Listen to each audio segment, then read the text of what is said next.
ఆడవాళ్ళు చీర ధరించడం ద్వారా వాళ్ళు పద్ధతిగా కనిపిస్తారు. అందరూ మగవాళ్ళు గౌరవిస్తారు. సమాజం గౌరవిస్తుంది. పొట్టి బట్టలు ధరించడం ద్వారా అదొక అసభ్యకరమైన పద్ధతిలో ఉంటదనే చర్చ శివాజీ కామెంట్ చేయడం, hero cine actor Shivaji comment చేయడం. దాంతో పాటు పెద్ద ఎత్తున సమాజం చర్చ చేస్తుంటే మహిళలు కూడా అదే యాంగిల్లో అదే విషయాన్ని అదే రూపంలో మాట్లాడుతున్నారు. నేనేమంటున్నానంటే ఎట్లా పద్ధతిగా చూడాలి ఉండటం అంటే ఏంటి? పద్ధతిగా ఉండటం అంటే ఏంటి? నేను అదే అడుగుతున్నా. ఇప్పుడు నేనున్నాను, నాకు దగ్గర దగ్గర 70. మా చిన్నప్పటి నుంచి లంగా జాకెట్లు, ఓణీలు, చీరలు అలవాటు చేశారు. ఇదే డ్రెస్లో మేము ఉండిపోయాం. మీరు ఉత్తర భారతదేశానికి వెళ్ళండి, చుడీదార్లు వేసుకుని సపోజ్ నేను సడన్గా చుడీదార్ వేసుకుని మీకు కనపడ్డాను అనుకో, ఏంటి ఈవిడ ఈ వయసులో ఈవిడ షోకులు అవసరమా, చుడీదార్ అవసరమా అని చెప్పేసి మీరంటే నేనేం జవాబు చెప్పగలను? మరి ఉత్తర భారతదేశంలో పంజాబ్లోనో హర్యానాలోనో ఇంకో చోట ఉండే ఆడవాళ్ళు, ముసలివాళ్ళు, ముత్తుకోళ్ళు అంతా చుడీదార్లు వేసుకుంటారు కదా. అంటే ఆయా తలకాల పరిస్థితులను బట్టి మన డ్రెస్సులు కూడా మారిపోతాయి, స్థలాన్ని బట్టి డ్రెస్సులు మారిపోతాయి. కాలం మా అప్పుడు మేము చీరలు కట్టుకున్నాం. మాకన్నా ముందు మా అమ్మమ్మలు వాళ్ళు చీర కట్టేవాళ్ళు, కానీ వాళ్ళ చీర కట్టు, వాళ్ళ జాకెట్లు, బ్లౌజు రవిక అనేవాళ్ళు. దీన్ని రవికనే అంటారు. ఇవన్నీ వేరు. అప్పుడులాగా మేము మా అమ్మమ్మలాగా నేను లేను, వాళ్ళు కట్టుకున్న టైప్లో నేను లేను. నేనున్న పద్ధతుల్లో నా కూతురు లేదు, నా కూతురున్న పద్ధతిలో ఇప్పుడు నా మనవరాలు లేదు, రాబోయే కాలంలో ఉండదు. మార్పు వస్తుంది కదా. మా తాతల కాలంలో మా తాతలు ఇంత తలపాగా పెట్టుకుని, బుర్ర మీసాలు పెట్టుకుని, పంచి కట్టుకుని, పొన్నుకర్ర పెట్టుకుని ఉండేవాళ్ళు. ఎక్కువ భాగం ఊళ్ళల్లో మగవాళ్ళు పంచి కట్టుకునేవాళ్ళు, ఒంటి మీద చొక్కా ఏముండదు, పై పంచి ఉండే లేకపోతే లేదు. వాళ్ళ బట్టలు అది తీరు. మరి అప్పుడున్నట్టే బుర్ర మీసాలు పెట్టుకుని మీరు ఎందుకు ఉండరు? ఎందుకు మీకు ప్యాంటు షర్ట్లు, ఎందుకు మీకు జుట్టు కటింగ్లు? ఉండండి మీరు కూడా. మా నాన్నల్లాగా మా తాతల్లాగా ఇప్పుడు మీరు ఎందుకు ఉండట్లేదని అంటే ఏం జవాబు చెప్తారు? ఉండమని నా ఉద్దేశం కాదు.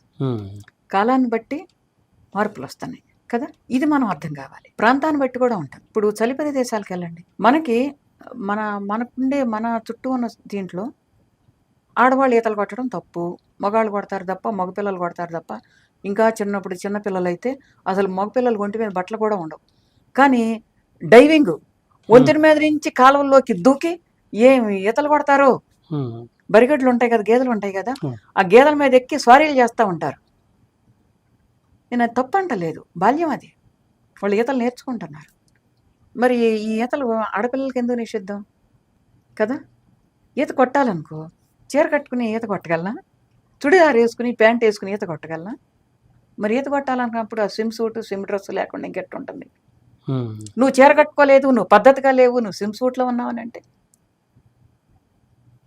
నా కన్వీనియన్స్ని బట్టి నేను ఉంటా.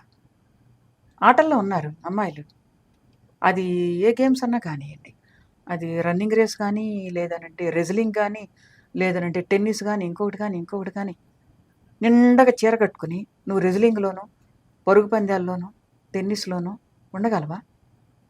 జిమ్నాస్టిక్స్ చేసే ఆడపిల్లలు ఉన్నారు, మరి ఇవన్నీ కట్టుకుని చేయగలుగుతారా?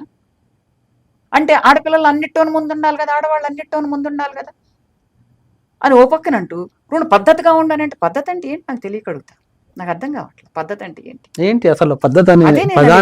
నేను అదే అడుగుతున్నా, పద్ధతి అంటే ఏంటి అంటే పద్ధతి అని అంటే నిండుగా చీర కట్టుకుని మంచిగా వయసుకు తగ్గట్టుగా జడో లేకపోతే ముడో ఏదో వేసుకుని, ఈ చేతులకి ఆ చేతులకి గాజులు వేసుకుని ఇట్లా ఉండాలి. అంటే అక్కడికి నేను తర్వాత వస్తాను. అంటే వాళ్ళ యొక్క అవసరాలను బట్టి, వాళ్ళు చేసే పనిని బట్టి, వాళ్ళ ఆసక్తిని బట్టి మన బట్టలకు, మన డ్రెస్ కూడా, మనం కట్టుకునే బట్టల తీరు కూడా మారిపోతుంది కదా. నేను ముందే చెప్పాను కదా, నేను ఈత కొట్టాలనుకుంటున్నా, చీర కొట్టను. ఇంతే కదా. మనం చూసే దృష్టి ఎట్లా ఉంటుంది? నేను అదే పాయింట్. సపోజ్ ఒక టెన్నిస్, చెప్పండి. చిన్న బట్టలు వేసుకోవడం వల్ల అబ్బాయిలు చూసే దృష్టి మారుతుంది, లైంగిక దాడులు పెరుగుతున్నాయి, అత్యాచారాలు పెరుగుతున్నాయి. కాబట్టి నిండుగా ఉండడం వల్ల ఇది జరగదు కదా అని ఒక ఆర్గ్యుమెంట్ ఒకవైపు జరుగుతుంది. ఈ పాయింట్ కంప్లీట్ చేయనండి. ఇప్పుడు క్రీడాకారుల గురించి నేను మాట్లాడాను కదా, లేదంటే స్విమ్ గురించి, ఈత గురించి మాట్లాడాను కదా. నేను నువ్వు ఆటలాడొద్దు, నువ్వు దేంట్లోనూ ఉండొద్దని పరోక్షంగా చెప్పడమే కదా. మళ్ళా ఎవరన్నా ఒక క్రికెట్లోనో ఇంకొక దాంట్లోనో, ఇప్పుడు మన సినీ యాక్టర్స్ ప్రగతి ఉంది, వెయిట్ లిఫ్టింగ్, మనం అప్రిషియేట్ చేస్తున్నాం. నిండుగా బట్టలు కట్టుకుని వెయిట్ లిఫ్టింగ్ ఎట్లా సాధ్యం అవుతుందండి? లేదంటే రన్నింగ్ ఎట్లా సాధ్యం అవుతుందండి? అంటే వాళ్ళని ఏ కోణంలో చూస్తున్నావు నువ్వు? ఒక క్రీడాకారిణిలో చూస్తున్నావు. ఆ క్రీడాకారిణి వేసుకునే బట్టలు ఎట్టున్నాయి, కాళ్ళు కనపడుతున్నాయా, ముఖం కనపడుతుందా, చేతులు అది చుట్టలేదే. ఎంత ఫాస్ట్గా పరిగెడుతుంది, ఎంత ఫాస్ట్గా ఆట ఆడుతుంది, ఎంత ఫాస్ట్గా రెజ్లింగ్ కానివ్వండి, వెయిట్ లిఫ్టింగ్ కానివ్వండి ఎట్లా ఉన్నది అనేది నువ్వు చూస్తున్నావు తప్ప ఈమె ఆడ మనిషి, ఈమె ఈ బట్టలు వేసుకుంది, ఆ బట్టలు వేసుకుంది అనే కోణంలో చూడలేదే. చూసే దృష్టి ఎట్లా ఉండాలి అని అంటున్నాను కదా. చూసే దృష్టి ఎట్లా ఉండాలి, వాళ్ళ పట్ల ఎట్లా ఉంటుంది. అందరూ ఆడవాళ్ళ పట్ల అట్లాగే ఉండు. డ్రెస్ అనేది వాళ్ళ సౌలభ్యం కోసం వాళ్ళకి నచ్చిన పద్ధతిలో వేసుకునేది. అది కాదు బాబు, నేను ఇట్లా కాలు మీద కాలేసి కూర్చున్నా, ఆడదాన్ని కాలు మీద కాలేసి కూర్చోవడం తప్పు కదా అని అంటే, నాకు కంఫర్ట్గా ఉంది కాలు మీద కాలేసి కూర్చోవడం. కాసేపు కూర్చున్న తర్వాత కాలు నొప్పులు పుడితే మళ్ళీ మార్చేస్తా. నాకు కంఫర్ట్ అది, నా సౌలభ్యం అది. ఆడవాళ్ళు ఇట్లా కుర్చీలో కూర్చోవచ్చా అని అంటే నాకు కంఫర్ట్గా ఉంది. ఇట్లా చేతులు పెట్టుకుని కూర్చోవటం నాకు సౌకర్యంగా అనిపిస్తుంది, నేను కూర్చుంటా. ఇది మగవాళ్ళు కూర్చునే పద్ధతి తప్ప ఆడవాళ్ళు కూర్చునే పద్ధతి కాదు. ఆడవాళ్ళు కూర్చునే పద్ధతి ఇది, పద్ధతిగా ఆడవాళ్ళు ఉండాల్సిందేనా అని అంటే, నువ్వే పద్ధతులు ఆలోచిస్తున్నావు, అదే పద్ధతులు నన్ను ఉండమని ఎందుకు శాసిస్తావు నేను అంటున్నాను. నేను ఉండవలసిన పద్ధతులు, నాకు సౌలభ్యంగా ఉండవలసిన పద్ధతులు నేను ఉంటాను. నా పద్ధతి వల్ల నీకు వచ్చిన నష్టం ఏంటో చెప్పు. అది నీకు వచ్చే నష్టమో కాదో నాకు తెలియదు, నువ్వు చూసే దృష్టి మారాలి నేను అంటున్నాను. స్త్రీల పట్ల, స్త్రీల బట్టల పట్ల, ఆహార్యం పట్ల, వాళ్ళ యొక్క నడవడిక పట్ల, వాళ్ళ జీవనం పట్ల నువ్వు చూసే దృష్టి మారాలి అని అంటున్నాను. అంటే స్త్రీని ఒక ఇండిపెండెంట్ సిటిజన్గా నువ్వు చూడగలిగితే, భారత రాజ్యాంగం కుల, మత, లింగ, జాతి వివక్షత లేకుండా అందరూ సమానం అంది చూడు. ఆ వివక్ష లేకుండా స్త్రీని వ్యక్తిగా చూడు, స్త్రీ యొక్క వ్యక్తిత్వాన్ని చూడు. ఆమెకు నచ్చినట్టు ఆమెను బతకని.